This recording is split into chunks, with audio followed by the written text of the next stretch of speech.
It's been, risk factor number one, right, with all these trades, is that, regulators might not necessarily like the fact that you have a kind of a rogue digital currency out there. And so, you've had these shakeouts before in Bitcoin. It's obviously where a lot of the volatility hounds are going toward, because stocks have been so placid, bonds have been range bound, and people just like the tradability of it. And when it comes to equities, I think if there's any suspense right now is, does the S&P get to a 20% gain for the full year? We're a few basis points away.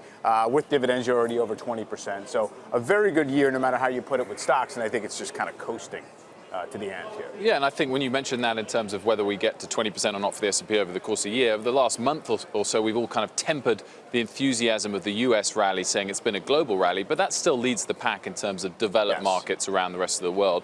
And actually kind of leads it more significantly than you think. Double-digit returns for France and for Germany, for example, but only just. The FTSE 100 playing catch-up this month, but still in single-digit returns. So again, that US performance really is the standout of the bunch. Just coming back to those Bitcoin points you mentioned, it's down about 14% in the last 24 hours now, 7% early this morning. It's off 27% since its high when it neared 20,000, but it is actually still above that 22nd of December nadir that it pulled back on. So it's still a point of, I'd say, stability and recovery of the last week as a whole, even if the last 24 hours has pulled back. And as you mentioned, that threat from government sort of clampdowns on it should be the real kind of risk factor, and it hasn't led to too big a pullback in the last. Well, no, I mean, if you dial back just a few weeks more, it's 8,000 around the end of November. Right. So, I mean, clearly it had this liftoff. You got the listing of the futures. It had this huge legitimacy and this huge welling up of interest, and now it's trying to, began the year at, what, around 1,000?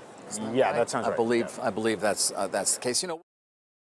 Hey there, thanks for checking out CNBC on YouTube. Be sure to subscribe to stay up to date on all of the day's biggest stories. You can also click on any of the videos around me to watch the latest from CNBC. Thanks for watching.